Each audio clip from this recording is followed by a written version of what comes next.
Omi Hong owns a small retail business selling footwear she imports from China. Once a lucrative business, she says the new tariffs are putting immense pressure both on her and her customers. Customer who buys shoes from here, which is made in China, they are very sensitive on the pricing. So 10% means a lot. We are not a name brand. We are not from Italy shoes. So like a 10% markup will make customer more hesitate to buy that. And then it got worse.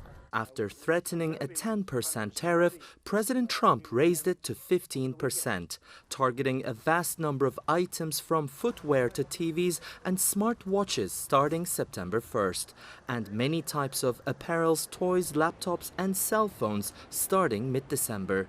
Here in the fashion district of downtown Los Angeles, many retailers sell imports from China, and they're worried about the additional taxes that'll be soon levied on their products. Some businesses will absorb the extra cost, and some will pass it on to their customers. So many consumers will likely feel the impact.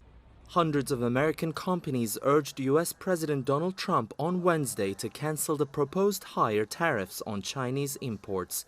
The vice president of the American Apparel and Footwear Association says the unprecedented amount of taxes imposed at the last minute could force many of their members to make difficult decisions. That money's going to come from somewhere. Does it come from price increases in the future? Does it come from taking money out of their savings, money out of their profits, money out of their supply chains? Are they forced to not hire as many people or, God forbid, let people go? It's an extraordinarily disruptive process and very costly too. Analysts believe the latest decision could have a knock-on effect on other industries like shipping and logistics.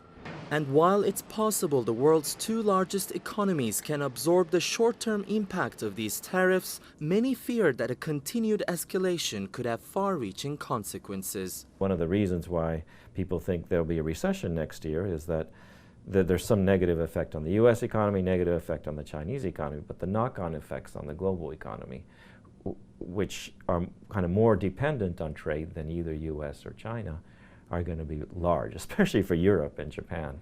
With no sign of any resolution in the ongoing trade dispute between the world's economic powerhouses, a great deal of uncertainty looms for many retailers, and consumers will have no choice but to brace for price hikes during the holiday shopping season. It is Tianshan, CGTN, Los Angeles.